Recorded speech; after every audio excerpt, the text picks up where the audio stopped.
یعنی آلودہ بھرا ہوا، گوش یعنی کان، آگندہ گوش یعنی جس کے کان کسی چیز سے بھرے ہوئے ہوں، یعنی وہ سن نہ سکتا ہو، بانگ یعنی آواز، اذان، بانگ اسرافیل یعنی اسرافیل علیہ السلام کی سور پھونکنے کی آواز، یعنی بہت تیز آواز۔ شاعر کہہ رہا ہے کہ آگندہ گوش یعنی بند کان والے یا بہرے شخص کے طور یا انداز کے علاج کو لے آؤ۔ علاج کے ساتھ اس کے امتحان یا جانچ کے لیے کہ کیا واقعی سننے میں دشواری ہے، کہیں سے سورہ اسرافیل یعنی بہت تیز آواز کے انتظام کا مطالبہ کیا جا رہا ہے۔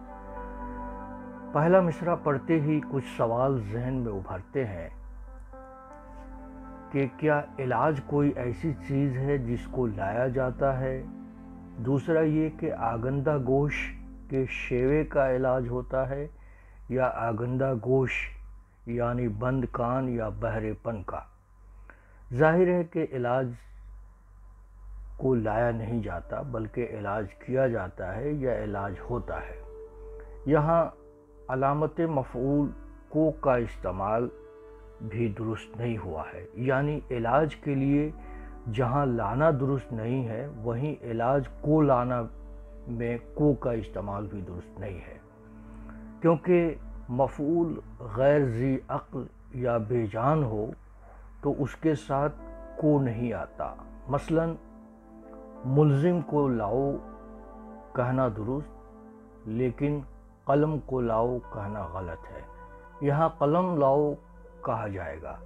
اسی طرح مصرعے میں اگر علاج کے لیے لاؤ کہنا درست ہوتا تو صرف علاج لاؤ کہا جاتا، جیسے دوا کے لیے کہا جاتا ہے دوا لاؤ، یہاں دوا کو لاؤ کہنا غلط ہوگا۔ علاج چونکہ کان یا بہرے پن کا ہوتا ہے، ایسی صورت میں شیوا محض جگہ بھرنے کے لیے لایا گیا ہے۔ تیسرا شعر: بپا ہے لطف تحیر کا زمزمہ کیوں کر، یہ کس کی آنکھ ہوئی صرف ایک دکان کے لیے؟ لطف یعنی لذت، مہربانی، خوبی وغیرہ، تحیر یعنی حیرانی، تعجب، زمزمہ یعنی ترنم، نغمہ، کیوں کر یعنی کس طرح، کس لیے، کیسے، صرف یعنی خرچ، مصروف۔ پہلا مصرع پڑھتے ہی یہ سوال ذہن میں ابھرتا ہے کہ کیا زمزمہ برپا ہوتا ہے یا زمزمہ چھیڑا یا کیا جاتا ہے؟ آنکھ کا دکان کے لیے صرف ہونے سے زمزمے کا کوئی تعلق تو نہیں ہے، البتہ لطف تحیر کا تعلق آنکھ سے ضرور ہے۔ ایسی صورت میں دونوں مصرے میں ربط قائم ہوتا ہے، لیکن پہلے مصرے میں بپا ہونے کا مسئلہ برقرار ہے۔ پہلا مصرع اس طرح ہوتا تو شعر کچھ بہتر لگتا کہ یہ کس نے لطف تحیر کا زمزمہ چھیڑا، یہ کس کی آنکھ ہوئی صرف ایک دکان کے لیے۔ البتہ شعر میں دکان کا کوئی تلازمہ موجود نہیں ہے، یہ صرف قافیہ برائے قافیہ ہے۔ چوتھا شعر: مجھے بساؤ فسانے کے ہر قبیلے میں ایک تازہ علامت ہوں زندگاں کے لیے۔ شعر پڑھتے ہی ایک بات شدت سے کھٹکتی ہے کہ کیا فسانے کے قبیلے بھی ہوتے ہیں؟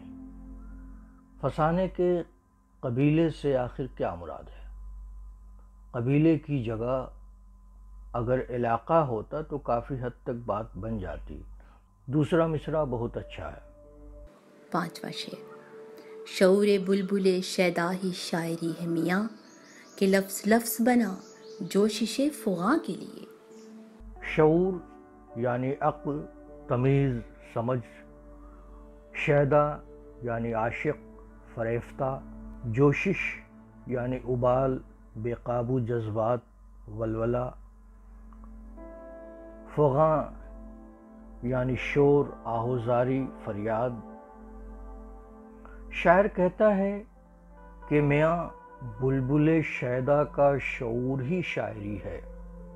اس دعوے کا شعر میں تو کوئی دلیل موجود نہیں ہے، نہ ہی یہ بات سمجھ میں آ رہی ہے کہ بلبل شیدا کا شعور کیسے شاعری ہے۔ کیا بلبل یعنی کسی خوش آواز شخص کے عاشق ہونے سے اس کا شعور شاعری ہو جاتا ہے؟ میاں صاحب وغیرہ کا اگر شعر میں جواز نہ ہو تو عام طور سے جگہ بھرنے کے لیے لائے جاتے ہیں۔ یہاں بھی صورت کچھ مختلف نہیں ہے۔ دوسرا مصرع اچھا ہے لیکن پہلے مصرع سے مربوط نہیں ہے۔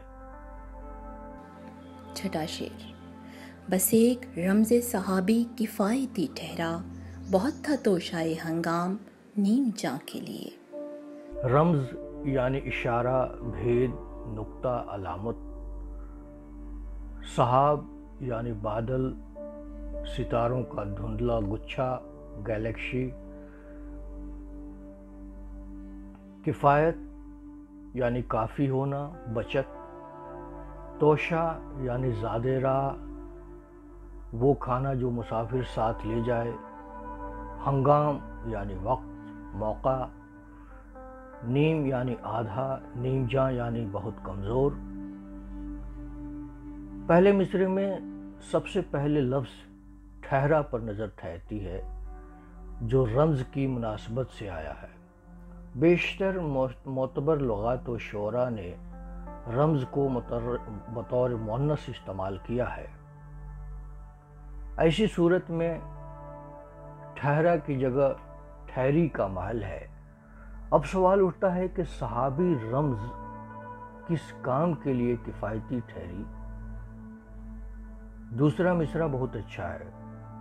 توشہ ہنگام کی ترکیب بھی خوب ہے لیکن پہلے مصرع سے اس کا تعلق واضح نہیں ہے۔ ساتواں شعر: تہی ہے روح کا سانچہ تپا کے ہستی سے، اجل رسید کی قسمت ہر استخواں کے لیے۔ تہی یعنی خالی، تپاک یعنی گرمجوشی، التفات، محبت وغیرہ۔ ہستی یعنی وجود، زندگی، طاقت، دنیا۔ اجل یعنی موت، اجل رسیدگی یعنی مرنا۔ استخواں ہڈی، گٹھلی۔ شاعر کہتا ہے کہ روح کا سانچہ زندگی کی گرمجوشی یا التفات سے خالی ہے۔ روح کا سانچہ سے اگر مراد جسم ہے تو جسم میں جب تک روح ہے وہ تپاک ہستی سے لبریز ہے نہ کہ تہی۔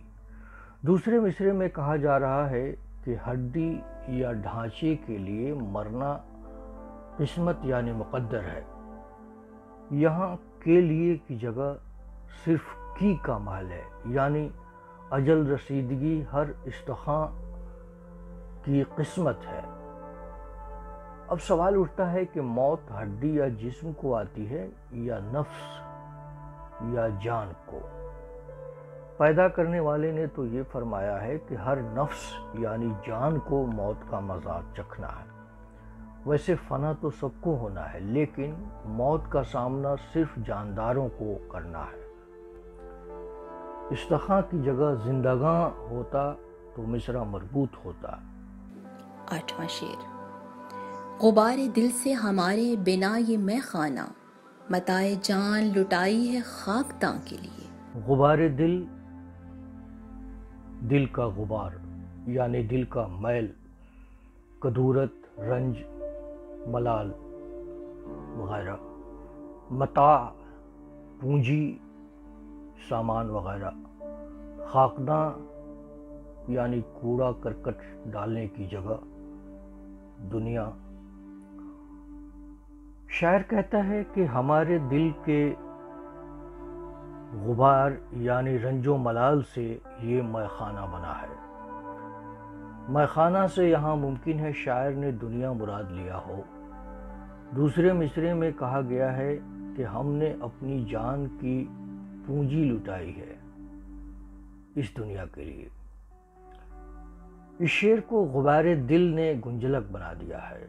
بعض لوگ متاع جان جیسی تراکیب میں اعلان نون پر اعتراض کرتے ہیں۔ ان کے بقول صرف متاع جان درست ہے، لیکن میں ذاتی طور پر اس کا قائل نہیں ہوں۔ اگر استعمال مناسب ہوا ہو اور کہنے سننے میں شعر بھلا لگ رہا ہو تو حسب ضرورت نون یا نون غنہ دونوں لائے جا سکتے ہیں۔